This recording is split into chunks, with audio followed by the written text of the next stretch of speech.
depending where you are on this lovely planet Earth. Welcome to our session with title Empowering Tomorrow, Financial Inclusion and Resilience for Youth. This session intends to address a critical imperative of our time, fostering financial well-being among young people. My name is Lindsay Liu from Community Investment and Development Team of Citi, and I'm based in Hong Kong. It's such an honor for me to serve as a moderator of this session. And I do want to address a question some of you may have. Why Citi? Citi and the Citi Foundation aim to leverage our global network and resources to find and fund lasting solutions to support and empower youth around the world.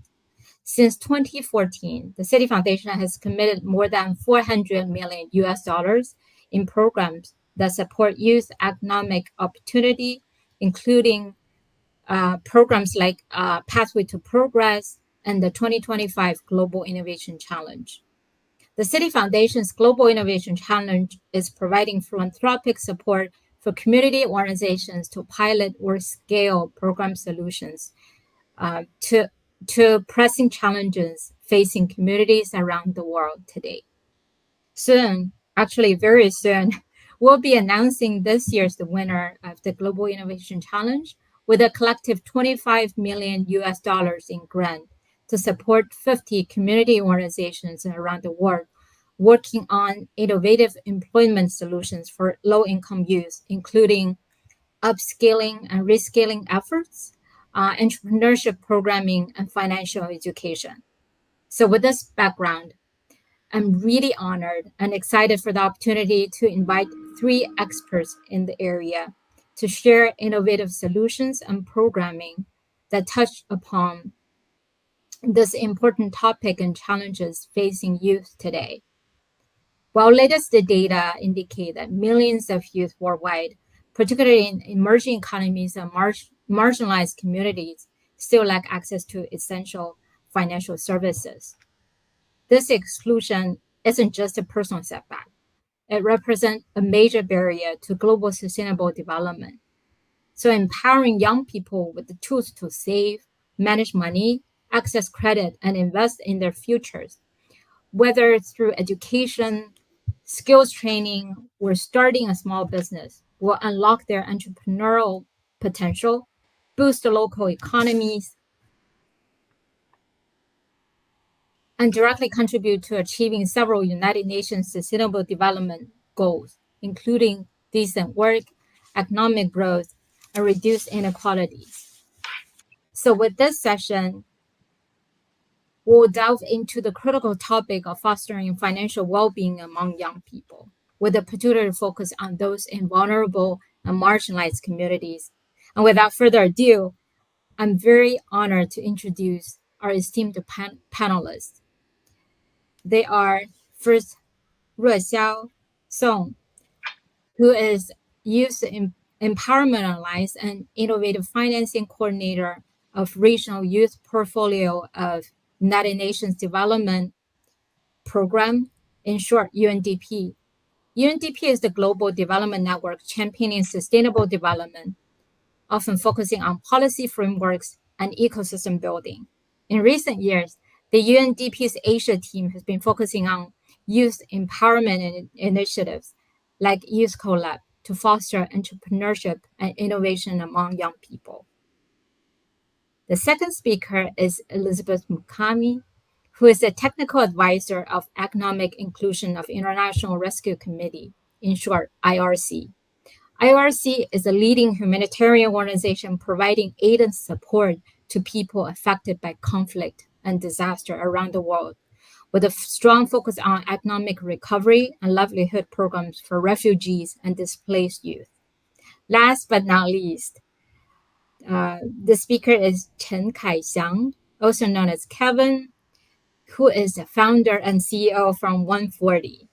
140 is an organization from Taiwan dedicated to empowering migrant domestic workers from overseas, providing them with essential services, including financial education and integration support to help them build better futures.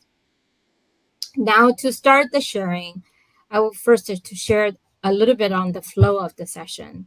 I would first invite all of our three speakers to introduce and explore a little bit of their organizational efforts on the subject, and then for speakers to deep dive into specific challenges and opportunities.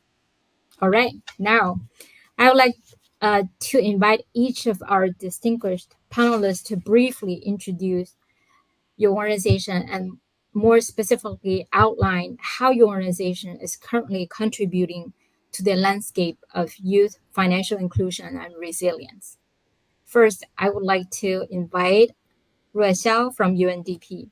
Ruixiao, could you please tell us a little bit about UNDP's overarching strategy and key initiatives focusing on empowering youth financially, perhaps touching upon the Youth Collab initiative? Over to you, Ruixiao. Sure. Thank you so much, Lindsay. Good afternoon, everyone from Bangkok. It's my great honor to be here, and thank you so much, Axion and City Foundation for having me. And thank you, Lindsay, for the introduction, and for the moderation. I'm not sure if I'm qualified as an expert, but definitely as a development practitioner, I'm more than happy to share our experiences. I'm Rochelle, currently working at UNDP in Asia Pacific, working on the Youth Collab project. So Youth Collab is one of the largest youth empowerment initiative in Asia Pacific, which was co-created and co-led by UNDP and City Foundation. So since 2017, we have supported more than 3,200 youth-led social enterprises across 28 countries and territories in Asia and the Pacific. Many of the entrepreneurs that we work with and we serve actually come from marginalized backgrounds, such as developing countries, rural areas, and people with disability, and sometimes from LGBTI groups. So together, they have mobilized over 23 million USD in terms of funding and created great impact in the community. So I also did my homework before I joined the session. So according to the World Bank, financial inclusion means that individuals and businesses have access to useful and affordable financial products and services that really meet their needs. So in our context, for young entrepreneurs that we have worked with, especially those who are currently underserved, access to finance is often the catalyst that really enables a great idea to become successful businesses in their community. So I like to also briefly explain our approach to entrepreneurship support and also access to finance. So we have a very holistic approach, and we currently operate at 3 levels. So at the individual level, we directly work with entrepreneurs. We provide, capacity building, financial literacy building, and entrepreneurial skill of young social entrepreneurs. We have a pre-acceleration program. We also have mentorship program and facilitate access to global opportunities. We also work on the ecosystem level. That means we work with many partners to expand the access to diverse financing options for our young social entrepreneurs. For example, grants, impact investment, and even crowdfunding as the innovative financing vehicles for many of them. So for example, in Nepal, I'm very happy to share, we have supported a youth-led social enterprise called Docha to successfully launch their crowdfunding campaign, which not only help them to raise funds, help them to scale their production, but also help them expand their market and access more customers from the US and Australia. And last but not least, as a development agency, we also work on the policy level. So we support governments and policymakers through thought leadership pieces, especially through our research and ecosystem diagnostic. So we have a tool which calls 6 domain frameworks for ecosystem diagnostic, which helps government officials and policymakers to identify gaps and opportunities in their national entrepreneurial landscape and ecosystem, including but not limited to access to finance. We also look at human capital, business support, services, policy, regulatory framework, innovation technology, and access to market. So we had the pleasure to work closely with our partners and apply this framework and conduct research diagnostic in countries such as Vietnam, Indonesia, Pakistan, Singapore, and Bangladesh. And we hope to bring this to more countries. So what we have learned during this journey is that when young people are equipped with the right tools, networks, and financial access, they don't just build successful business, they build more inclusive, sustainable, and resilient society for all. So I will stop here. Back to you, Lindsay. Thank you so much, Rochelle. And next, I would love to invite Elizabeth from IRC to share a little bit. Elizabeth, the International Rescue Committee works with some of the world's most vulnerable populations. How does your organization integrate financial inclusion and resilience building into the programs for youth affected by conflict and crisis? Over to you, Elizabeth. Thank you, Lindsay. So the International Rescue Committee has a number of livelihoods programs that we implement across contexts to support those especially displaced populations across these contexts who are struggling to survive, to bounce back on their feet, and to gain stability within the countries or within the areas where they are currently settling as refugees or asylum seekers or basically internally displaced people.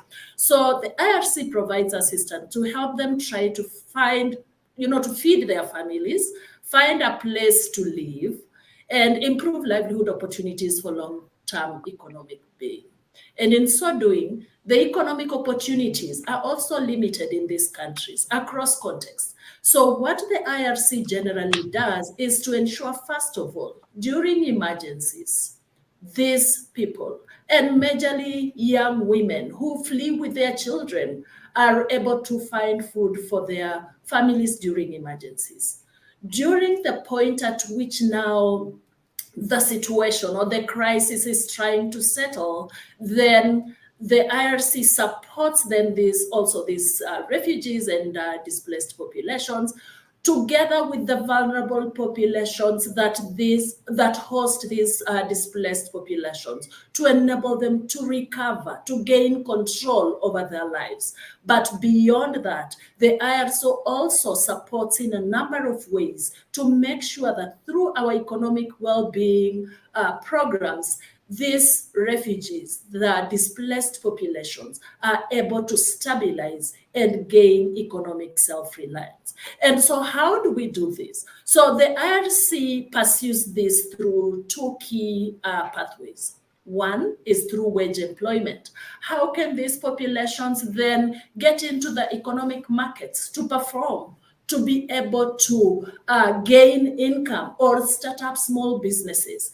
But mostly, how are we also integrating within the systems that are so challenging? Every context is different. So through wage employment, we are helping people to access formal job opportunities.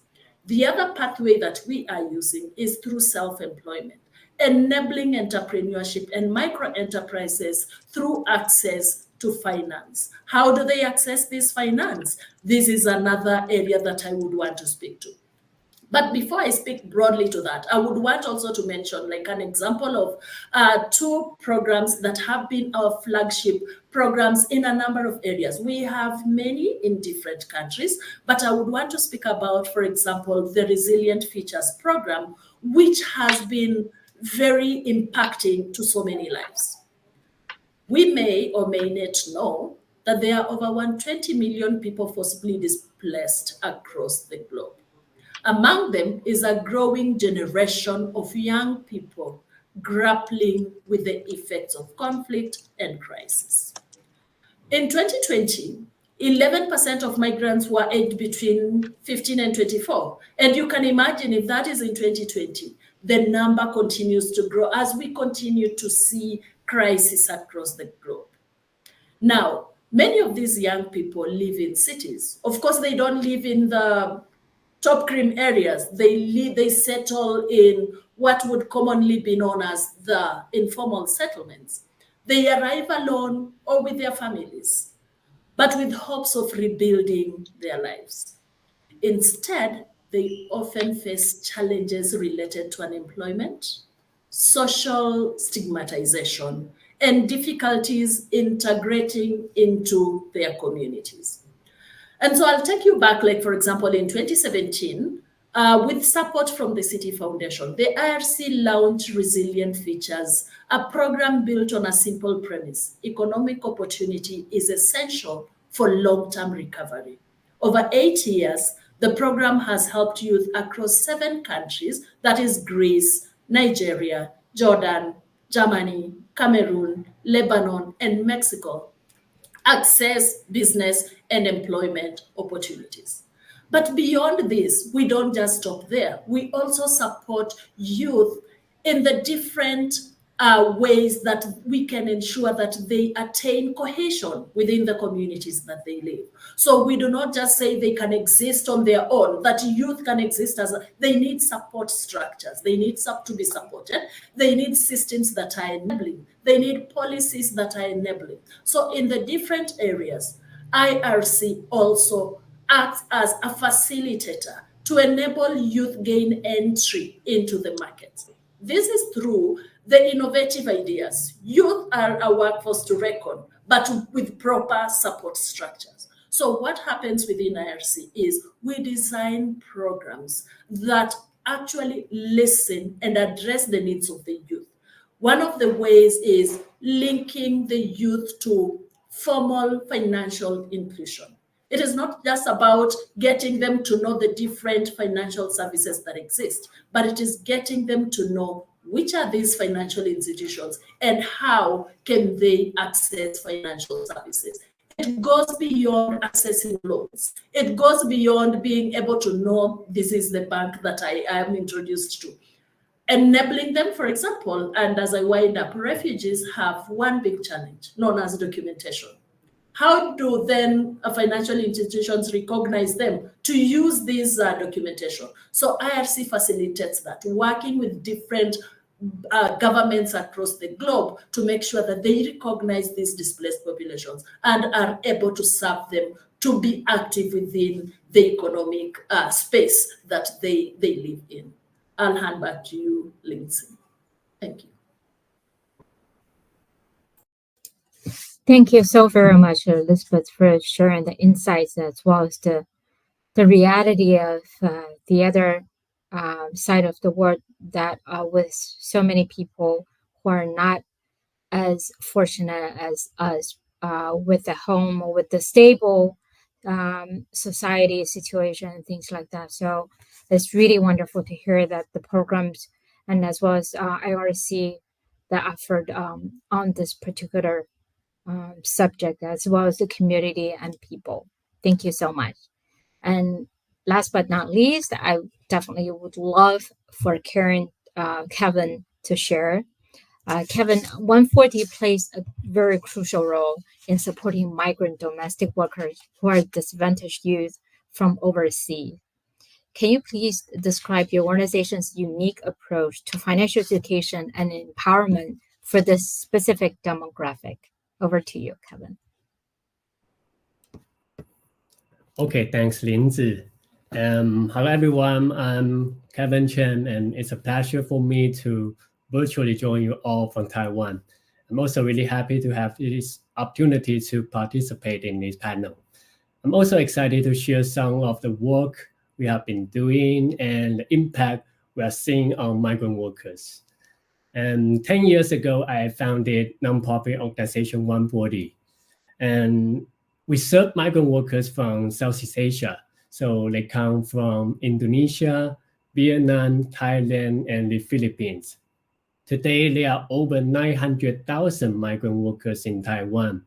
And 140 is the first and the biggest organization in Taiwan dedicated to empowering migrant workers and to really let them to improve their economic situation. And also we operated our main program called Migrant School.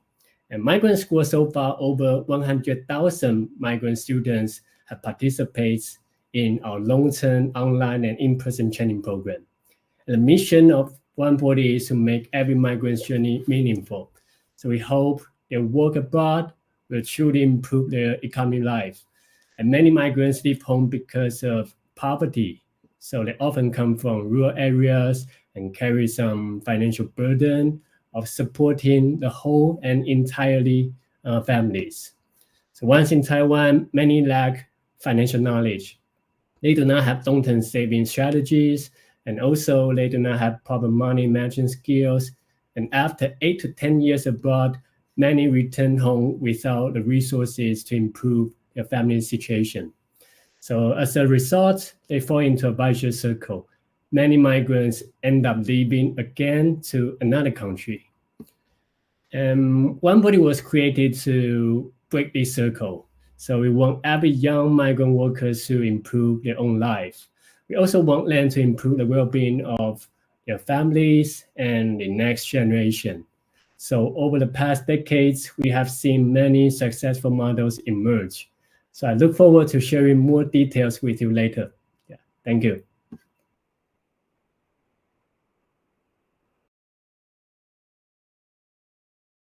And get back to Linzi.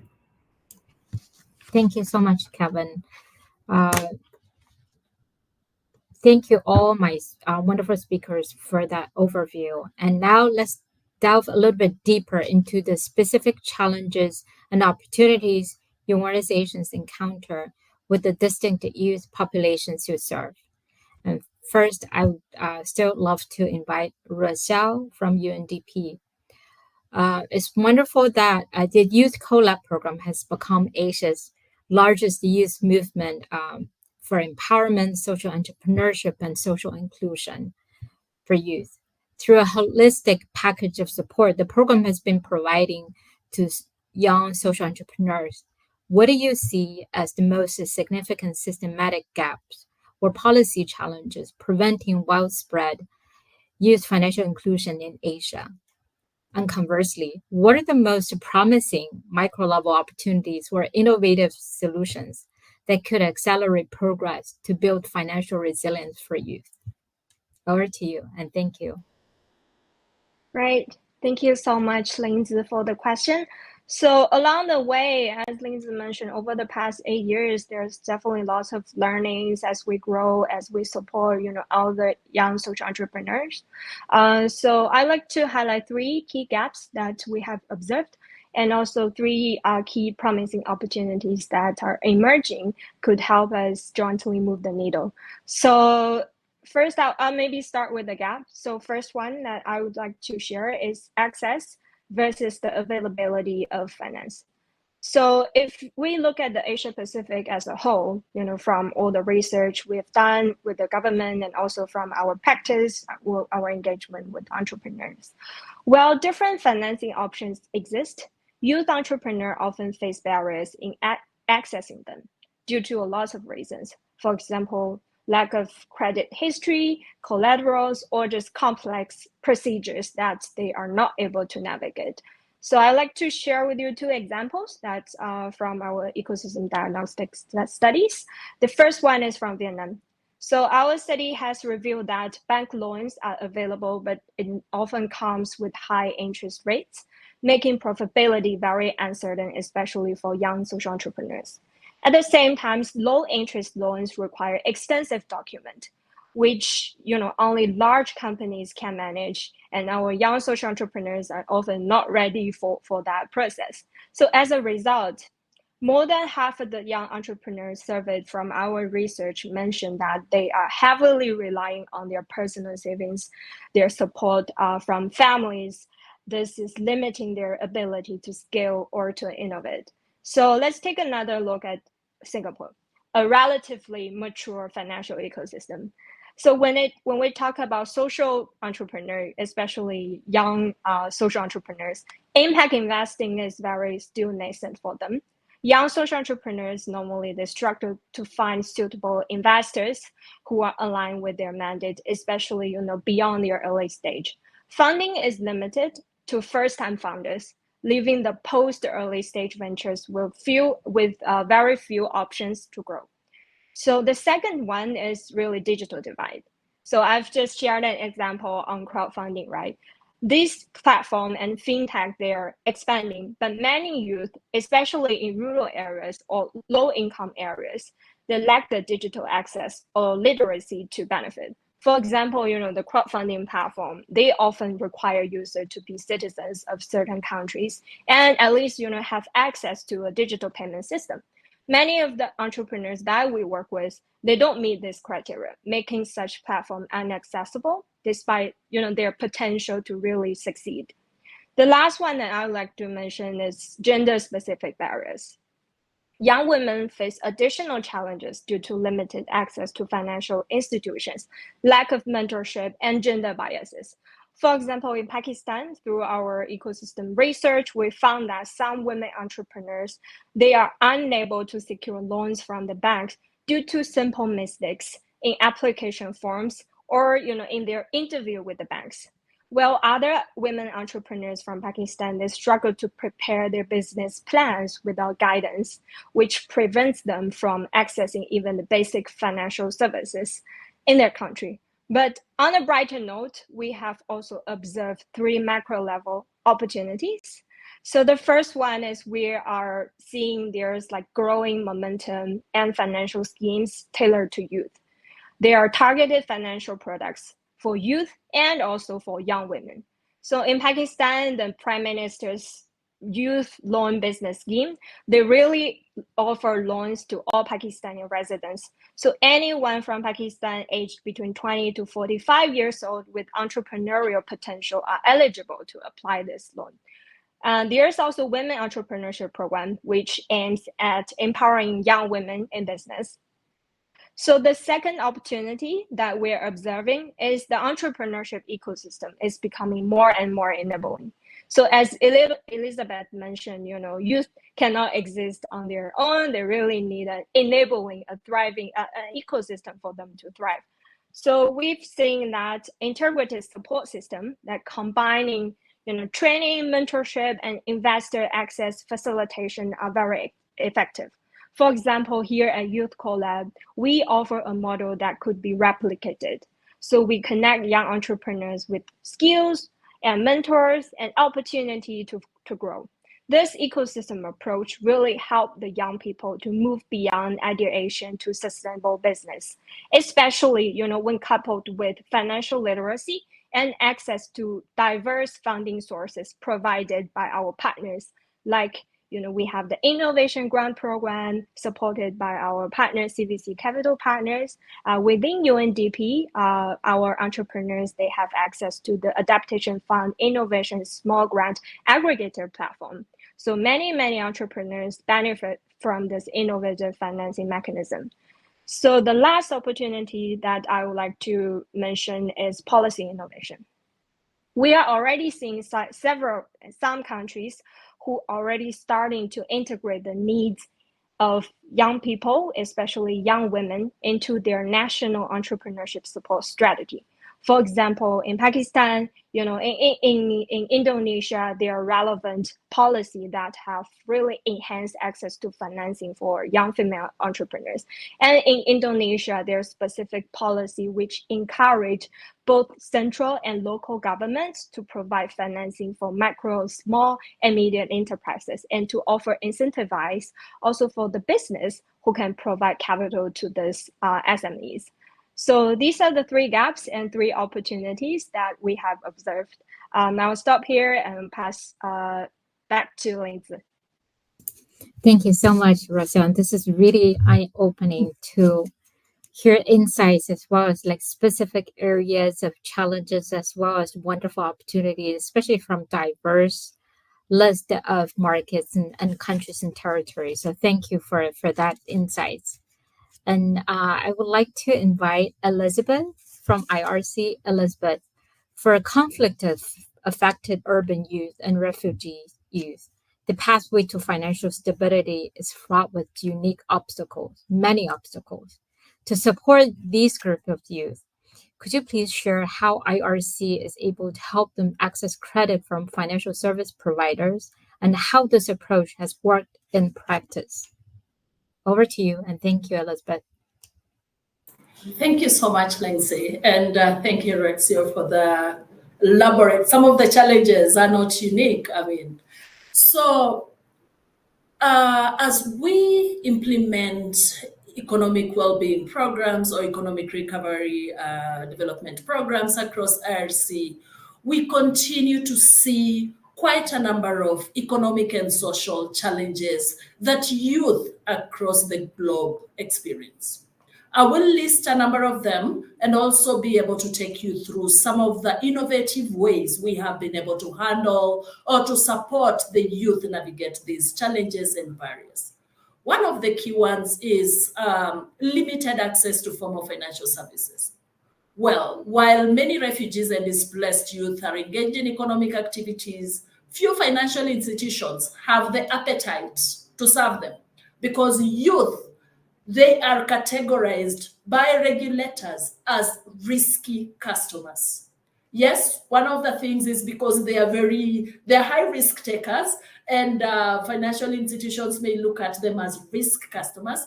But think about it beyond just being youth, being a youth in displacement, then the risk becomes even higher. And so most of the financial institutions, which I call the supply side of the market, are not able to serve or design products tailored to suit their needs. This exclusion prevents them from saving safely. Some of them just continue to save with friends, which is very risky. Save under the mattress, continue to save at homes, which is very risky. And this hinders them from building credit histories or accessing capital for business growth. So what does that lead to? Operating in small, very small businesses that do not really can generate enough income to make economic sense. So they continue to toil in poverty just because they are not able to access capital to grow their businesses. The other one also, which is linked to that, is without credible, trustworthy financial institutions willing to serve them, then young entrepreneurs struggle even to start those businesses. It limits their ability to be innovative. They are not innovative enough. They have the idea, it remains in their head because they are not able to actualize it. Reason being, I have the idea, I lack the capital, and so there is no connection. The other one is market entry barriers and intense competition. Of course, competition is everywhere, but for urban labor markets, which are already very saturated, unemployment rates we can see are very high. So what happens? Graduates and skilled people, they all are lumped up in the same market, grappling for the same opportunities that exist. And so the displaced populations, and especially the displaced youth, worse still, women, struggle to find a footing, or even just to get an opportunity to perform in the market. Both informal employment and business sectors, both are becoming limiting and very constraining for the youth. Finding a viable niche is an ongoing struggle for them. The other challenge is skills mismatch. I'll not even be able to go through because the challenges are quite a number. The employers have opportunities. The youth are there, they have skills, but there's a mismatch. So there's need to continue to improve their skills, to provide vocational skills training. Even for those who have skills, it is difficult to accredit those skills. And so then you find that skills mismatch. It requires upskilling to enable match what is demanded in the labor market and what is already the youth are already having. Then also we have social inclusion barriers. I think this was mentioned earlier, that refugees face persistent stereotypes, stigma, and language barriers that create friction with host communities. So what happens? They are seen as foreigners without awareness in the communities, in the host communities. They are just seen as any other person who has come to invade the community, or even treated as a security threat. So there is a lot that needs to happen to ensure that there is inclusion. This inclusion is even systemic also, because the government's responsibility, they say, the government's responsibility is for the citizens. But we have refugees among us, and we have to continue to ensure that they are included. Exploitation and low wages I've seen this in many countries. I've seen South Sudanese who move, let's say, for example, to Uganda, to Kenya, or to other countries. They continue to receive that exploitation. They are taking up opportunities that are low paying, not because it's worth it, but because they need to continue to survive. So in that manner, then it becomes a challenge for them. And as national systems may not recognize refugee identification or status documentation, then they continue to live in fear. They continue to live in unsettled situations. There is lack of social capital and networks, which is a key challenge. Settling somewhere where you arrive as a new, you arrive in new cities with few social connections or support systems to help them navigate business opportunities, identify mentors, or integrate into social markets. This is a huge challenge. There's also the element of psychological strain, psychosocial strain and uncertainty, the trauma. It is expected that once refugees arrive in the countries, they settle and they move on with life. What about the trauma? It moves with them. So there is that prolonged displacement trauma and unstable legal status that undermine confidence, risk-taking, and long-term economic planning, and mostly for the young people whose dreams are just, shattered by the nature of trauma they have. So I'll move fast into what are some of the innovative financial inclusion that we are having.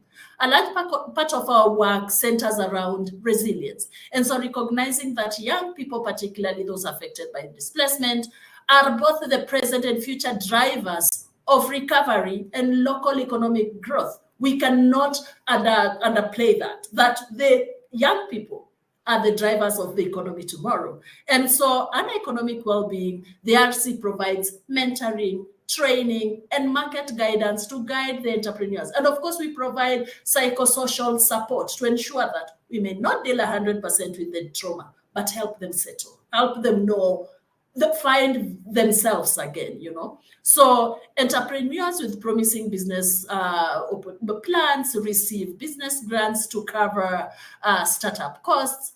And then our other participants are introduced to mentors and targeted resources to strengthen their enterprises.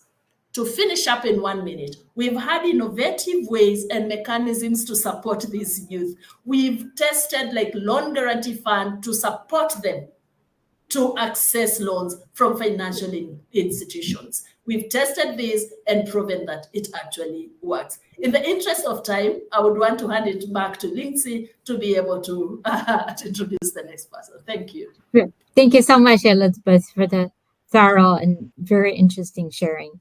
And next, I would like to invite Kevin from 140.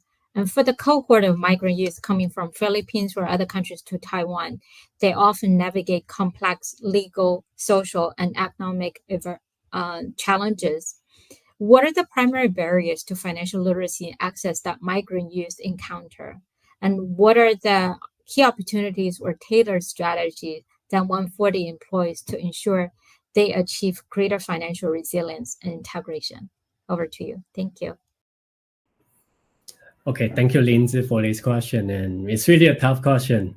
And I would like to dive deeper into our education program, how we can help these migrant workers to really build a financial resilience.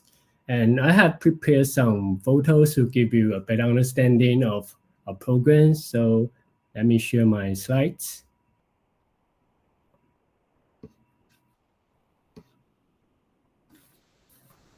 Okay, so this is a migrant school, which has been operating for 10 years. And migrant workers come here during their day off to learn for free. So since 10 years ago, we have offered basic financial literacy courses. We teach bookkeeping, setting saving goals, developing good spending habits, understanding insurance and proper investment concepts. So the learning process includes some classroom teaching, group discussions, role-playing, and case studies. But what makes this important is that many migrant workers send nearly half of their monthly salary back home. Our courses also focus on how to communicate with their families, reach financial consensus, and establish shared saving goals with families. So this is a crucial part of the learning. And over the years, you can see the photo, more than 8,000 people have completed our courses. This photo is our annual graduation ceremony. And actually, this is not just a place to learn. It's also a friendly and supportive community. Working abroad for a long time can be very lonely for these migrant workers, but here they can meet more friends and find people to discuss any problems they encounter, whether they are financial or related to daily life. And beyond in-person courses, we launched an online learning platform several years ago. So this allows migrant workers to learn anytime, anywhere, using their mobile phones. So for example, here are some caregivers working in various households, connecting online in the evening from home. On this platform, we have produced over 400 financial education videos, giving learners rich resources to explore. And even we also developed an app called My Taiwan Journey, which helps migrant workers manage their finance online. And currently, over 100,000 migrant workers are using it. And before leaving their home country, they can use this app during pre-departure orientation. And it also offers tools for bookkeeping, expense tracking, and some kind of self-assessment of financial habits. We even integrate AI chatbots to provide a personalized career advice through interactive conversations. And in addition to supporting individual migrant workers, we are also creating a more financially inclusive and friendly environment in Taiwan. So over the past few years, we have been very grateful to receive support from the City Foundation, but also we have collaborated with local banks to create inclusive banking experience.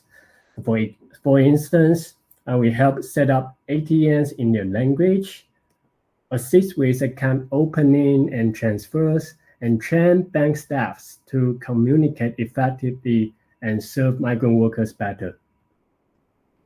When migrant workers return home after working in Taiwan for 8 to 10 years, we provide reintegration support. We help them start small businesses or find better jobs. So through our career center, we have seen many returnees successfully start business such as clothing stores, restaurants, farms, and e-commerce ventures. And some also join local Taiwanese companies as a translator or continue their studies.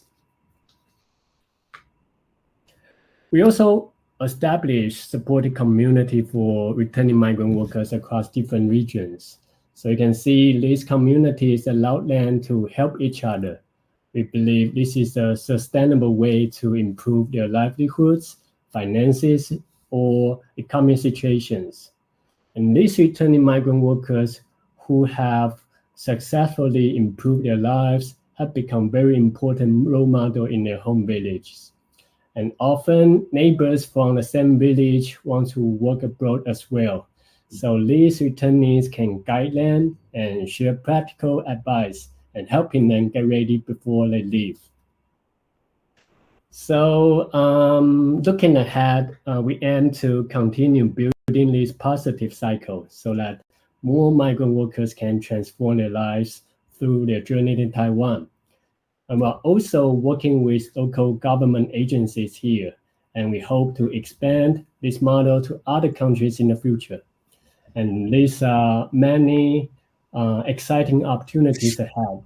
So that's all what I want to do, and that's all what I want to share today. Thank you.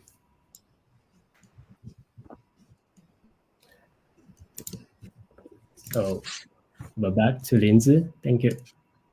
Thank you so much, my wonderful panelists and speakers. And this is really an honor and it's wonderful. I only hope that we have a little bit more time to expand a little bit because all of your efforts as well as the organizational efforts and programs and solutions are very interesting. And I'm sure they're also beneficial to our audience today.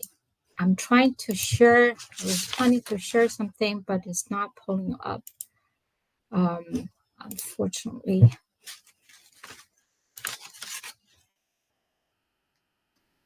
Anyway, one of my key learning from today's session is that this journey to empower tomorrow's generation with financial stability and security is a collective one. And with that, we definitely encourage you, our audience today, to continue following the great work our panelists and their organizations are doing by connecting with them as social. And I'm sorry, we developed the one pager for the social channel accounts. Unfortunately, some technical glitches, but you have all the information. Look for IRC, International Rescue Committee, one for the United Nations Development Program, as well as City and City Foundation. And thanks again for our inspiring speakers. And thank you all for joining us today.